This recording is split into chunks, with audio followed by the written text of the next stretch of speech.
मित्रों, पश्चिम बंगाल की जिस घटना को लेकर आज पूरा देश आहत भी है और आक्रोशित भी है, उसके ऊपर सर्वोच्च न्यायालय ने जो सवाल किए हैं वो लोकतंत्र और सरकार चलाने वालों की मानसिकता और नैतिकता के ऊपर उठे हुए गंभीर सवाल है। हम सब ये जानते हैं कि इस घटना को किस प्रकार से 5 प्रकारों से नष्ट करने का या पार्श्व में डालने का प्रयास किया गया। पहला विषय घटना, फिर घटना का संवेदनहीन बचाव, उसके बाद जिस निर्ममता के साथ सबूतों का नष्ट होना, उसके बाद उपद्रवियों के द्वारा वहां आतंक और उसके बाद बयान की धमकी। और आज एक बात और स्पष्ट हो गई कि तृणमूल कांग्रेस की सरकार तो पूरी निर्लज्जता के साथ अपराधियों को संरक्षण और पोषण देने में तो लगी हुई है, परंतु इंडी गठबंधन का किरदार भी साफ हो गया।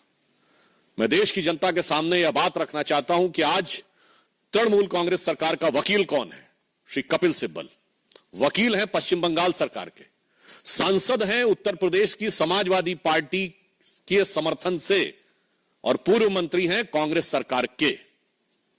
अब कोई किसी प्रकार का किंतु परंतु नहीं है कि ये सब एक दूसरे के अपराधों के संरक्षण के लिए खड़े हैं। और ये वही लोग हैं जो हर अलगाववादी के पक्ष में कोर्ट में खड़े होते थे, आतंकवादी तक के पक्ष में कोर्ट में खड़े होते थे, आज एक बार फिर दुर्दांत अपराधी के पक्ष में कोर्ट में खड़े हैं। तो मुझे नहीं लगता है कि अब इस पे बचाव की कोई गुंजाइश ममता बनर्जी जी के पास तो है ही नहीं, ना अखिलेश यादव जी से भी मैं सवाल पूछता हूं और राहुल गांधी जी और सोनिया गांधी जी से भी। क्यों? आप ही के वो वकील है ना, तो आज जाके उसका बचाव कर रहे हैं। इससे बहुत साफ है कि इनके मन में किस प्रकार की संवेदनहीनता है। दूसरा पक्ष, सबूतों को नष्ट करने के बहुत गंभीर विषय आए। न्यायालय ने इस विषय के ऊपर बहुत सारे सवाल खड़े किए हैं, परंतु 2 विषय आज न्यायालय ने जिस प्रकार केंद्रीय सुरक्षा बलों को उस कॉलेज की सुरक्षा देने का निर्णय लिया है, इससे बहुत साफ हो जाता है कि पश्चिम बंगाल की सरकार और कोलकाता पुलिस की जो नैतिक आधार था वो स्वतः ध्वस्त हो गया। दूसरा जो एक नया पक्ष प्रकाश में आया है कि पीड़िता अपनी डायरी लिखती थी और वो अपने पिताजी से उसको साझा करती थी और उसके बहुत से पन्ने और उस दिन के पन्ने गायब है। सबूतों की तो ऐसी श्रृंखला है कि उस विषय के ऊपर क्या बोला जाए ये कहने में। आपने देखा कि प्रिंसिपल का ट्रांसफर हो, उसको दूसरे का कॉलेज में बहाली हो, 40 से अधिक डॉक्टरों का आनन फानन में ट्रांसफर, पीड़िता के शव को सौंपने के कई घंटे बाद एफआईआर, समय से पहले उसे जला देना, डायरेक्टर से पूछताछ न करना, और उससे अधिक गंभीर बात, जो प्रश्न पूछ रहा है उसके ऊपर कार्रवाई हो रही है। मैं एक नैतिक सवाल भी पूछना चाहता हूं कि सोशल मीडिया या वक्तव्य में यदि कोई भी व्यक्ति बयान दे देगा, सर्वोच्च न्यायालय ने इसका भी संज्ञान लिया है, तो जिस प्रकार से कार्रवाई आवश्यकता थी कि कठोर कार्रवाई यह सरकार करती उन लोगों के विरुद्ध जिन्होंने यह कार्य किया था, उल्टे कार्रवाई उन पर हो रही है जो कि इंसाफ की मांग उठा रहे हैं। चाहे 23 वर्षीय पॉलिटेक्निक की छात्रा सागनिका लाहा ने इस घटना को लेकर सरकार पर हमला किया तो उसको गिरफ्तार करने की कार्रवाई कर दी गई।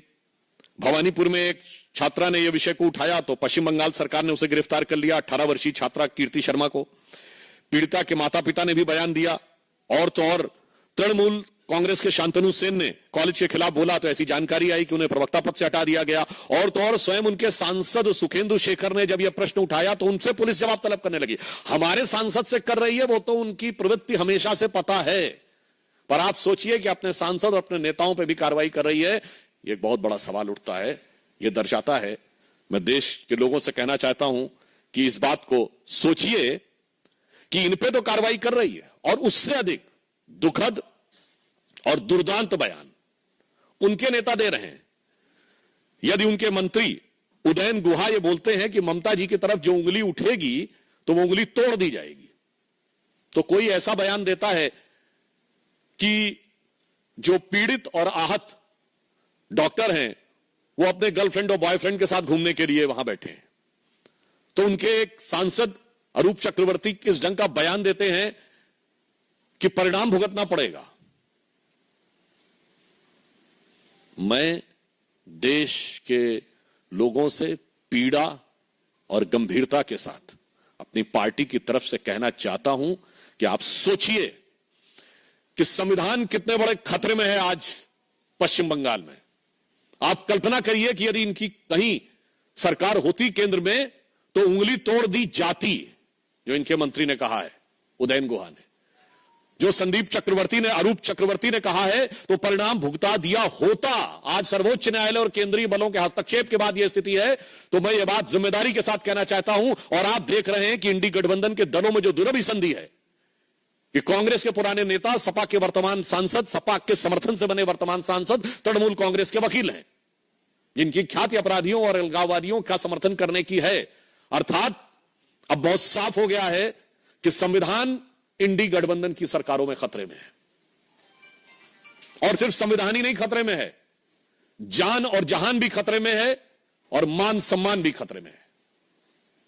परंतु हम यह आश्वस्त करना चाहते हैं कि केंद्र सरकार कोई कोर कसर उठाकर नहीं रखेगी कि पीड़ित परिवार को न्याय सुनिश्चित हो सके।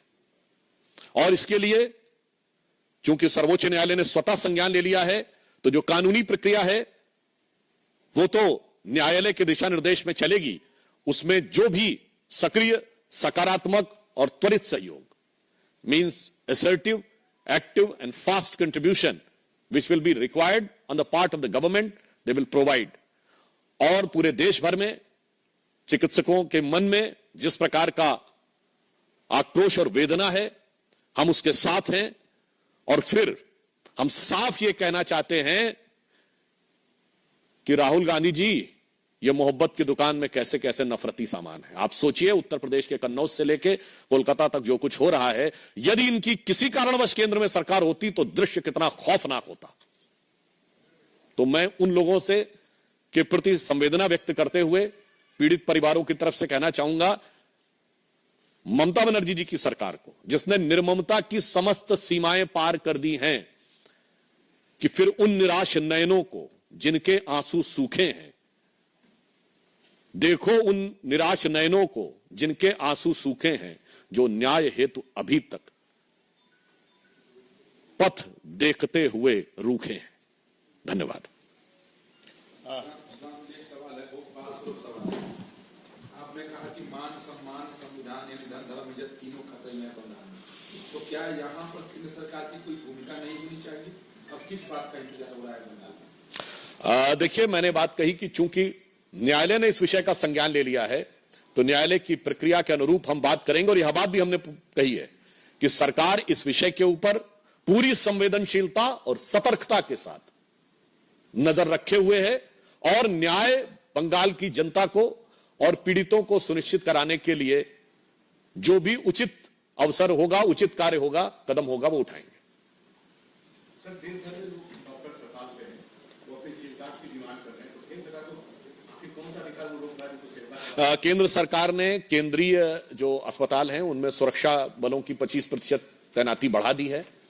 और आपने देखा कि इस विषय पे भी अब चूंकि न्यायालय ने निर्णय दे दिया है कि central paramilitary forces RG hospital में रहेंगे।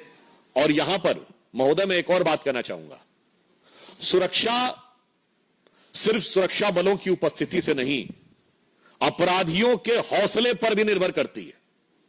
सरकार का इकबाल वो होना चाहिए कि हौसले पस्त दिखाई पड़े, ना कि हौसले बुलंद दिखाई पड़े। हमें तो यह लगता है कि जहां जहां इन दलों की सरकारें रहती हैं, अपराधियों के हौसले बुलंद दिखाई पड़ते हैं, और थोड़ी सी उनकी ताकत बढ़ जाती है तो अपराधियों की हिम्मत और हिमाकत दोनों बढ़ जाती है। कल से हम देख रहे हैं जितनी टीएमसी की महिला सांसद हैं, वो बजाय इसके कि इस पर व्यक्तिगत गलती हुई है, डिफेंड करने की कोशिश कर रहे हैं कि पूरे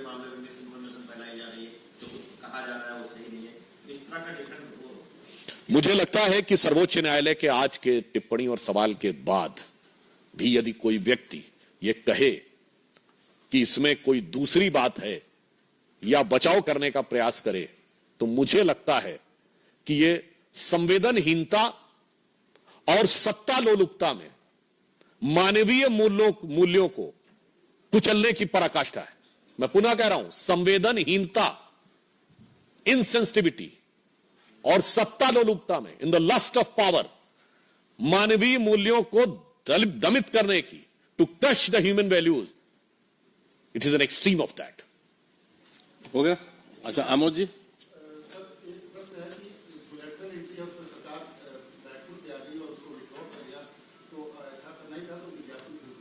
सरकार ने इस विषय के ऊपर आज निर्णय ले लिया, तो मुझे लगता है उस आगे कोई उस पर टिप्पणी करने की आवश्यकता नहीं है। बिकॉज ऑफ राहुल गांधी ये डिसीजन लिया गया है कि सरकार ने रोल बैक किया, जबकि लेटर में साफ था कि इसमें रिजर्वेशन का सिस्टम लिया। पीएम ने कहा है कि हम सोशल जस्टिस को बराबर रखना चाहते हैं, बट कांग्रेस कह रही है कि राहुल गांधी की वजह से ये डिसीजन लिया गया है इलेक्टोरल एंट्री को जो वापस किया गया नोटिफिकेशन। राहुल गांधी जी और उनके खानदान की जो खानदानी विरासत है